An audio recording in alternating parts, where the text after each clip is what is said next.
I just wrote one of my best love songs ever. Check this out. If only the hardest thing that we ever had to do was dancing with each other inside of a crowded room. Baby, we've been through so much, yet there's so much left to go. Like selling off the Mustang and buying us a home. In this video, I'm gonna show you the process that I take to writing a great love song, so you guys can do it too. First things first, we gotta find the right chord progression. The chords that we choose have the most significant impact on the emotion we give off with our song. If you're trying to write a love song for your crush, but the chords you use come off as creepy, that love song will cease to be a love song and you'll probably end up with a restraining order. So make sure the chords you use suit the song. That being said, I understand that it can sometimes be difficult to find the right chords, especially when you're first starting out. So for this, I use a resource that every single person watching has, and that resource is Google. I literally Googled romantic chord progressions and I found this excellent webpage from my fellow YouTuber, Piano with Johnny. I ended up using the very first progression on this page. This particular progression is in the key of C major and consists of a simple scale walk down with the left hand with some simple chords on the right hand. And it sounds like this.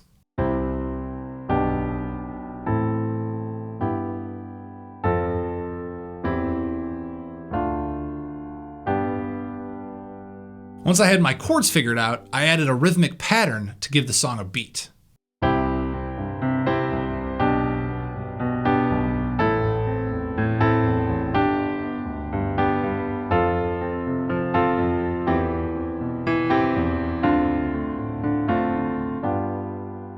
I knew this progression would work great for the verse, so for the chorus, I just rearranged some of the chords into a different pattern, called it a day. Now that I had my chords, I needed to find my vocal melody. To do this, I just played the chords and started humming and singing anything that came into my mind.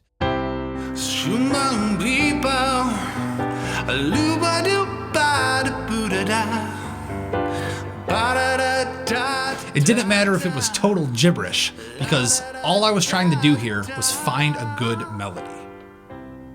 If you're struggling with creating a melody, I find that it helps to imagine I'm mimicking another singer. I'll do a cringy impression of Elton John or Adele or Taylor Swift, and in doing so, I create original melodies. Once I found a melody that fit my song, I recorded it with my phone so I wouldn't forget it. If only the hardest thing that we ever had to do was So at this point, it's starting to sound like a real song. The only thing missing is real words. For a lot of people, writing the words is the most difficult part of the songwriting process. For my song, I created a scenario in my head. I decided to write a song about a woman named Carolyn from the perspective of her fiance. So in other words, I'm Carolyn's fiance. This song is going to be played at our wedding during the first dance. Maybe our relationship has had its ups and downs. She got mad at me once for picking up Chipotle when she secretly wanted Chick-fil-A, and we did have that argument about which way the toilet paper roll goes on the holder. FYI, it goes this way. But, the love is there and we're willing to make the sacrifices to make it work. It's so important to really think about the person you're writing about and your relationship with them. What are the quirks that you love? Are there inside jokes? What's their favorite color? Thinking this way will allow you to personalize the lyrics, and that makes the song so much more powerful. This is key because if the lyrics aren't specific enough, it could come across as generic and insincere. I love you so much. You make me feel happy. You mean so much to me. Golly gee. It was a little weird for me. But at the same time, keep in mind that you don't want the lyrics to be so specific that they come across like an awkward parody. Do you remember the time when we took a drive to McDonald's? You ordered a fry, my McChicken was dry, then I choked and I died. Yeah. Oh God, dude. In my experience, I've found that a good middle ground between personalized and general lyrics works the best. If you're having trouble getting started, it helps to make a list of the unique traits and quirks that highlight your relationship with the person. Ask yourself, what do they look like? What are they passionate about? How did you guys meet? What kind of car do they drive? Are there any special memories you guys share? These types of questions will get your brain thinking specifically about the person, and the lyrics should easily follow. For this scenario with my fiancée Carolyn, my list included her being nervous about dancing at her wedding, the fact that I drive a Ford Mustang, that she works at the vet, and that she has 2 dogs named Buddy and Rufus. So now I just need to take this melody and replace that gibberish with real lyrics. To write my first lyric, I used the very first thing on my list, her fear of dancing at the wedding. How do we incorporate that into a good lyric? Because most of the time, you can't just take this at face value and be like, she's nervous to dance at the wedding. So I thought about it. Carolyn and I are getting married. Dancing at the wedding is so insignificant compared to everything else we're gonna face throughout our marriage.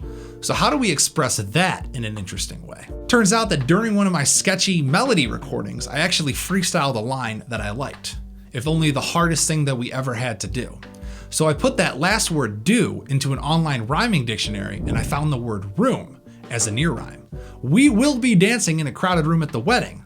And so with that, I had my first line. If only the hardest thing that we ever had to do was dancing with each other inside of a crowded room. For my next lyric, I used the second thing on my list, the fact that I drive a Mustang.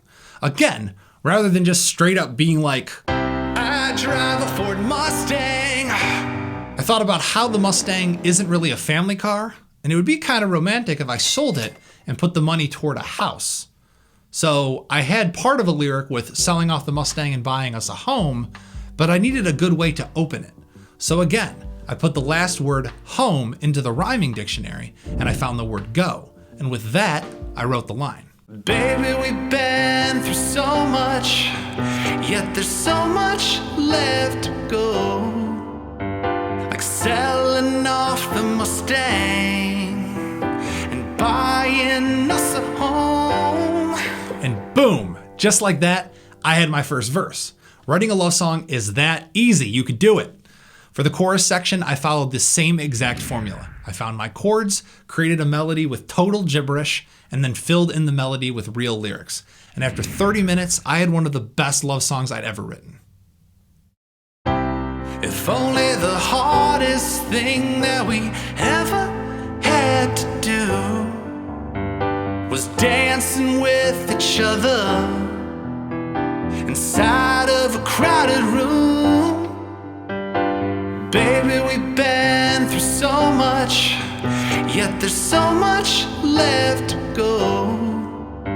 Like selling off the Mustang and buying us a home. But when I'm with you, the world falls away. The stresses in my life, they all stay at bay. Carolyn, my lover, you're perfect in every way. I won't change you if you won't change me. I won't change you if you won't change me. I just want to say that every single one of you watching this is capable of writing a great song. And it may seem daunting at first, but remember that over time it becomes more and more natural. And with just a little effort, you could be creating awesome music in no time. If you enjoyed this video or you found it helpful, please like and subscribe. I post music content just like this regularly, and I'm always looking for new ideas. So drop me a line letting me know what you'd like to see next. And with that being said, this has been Songs by Spencer, signing out.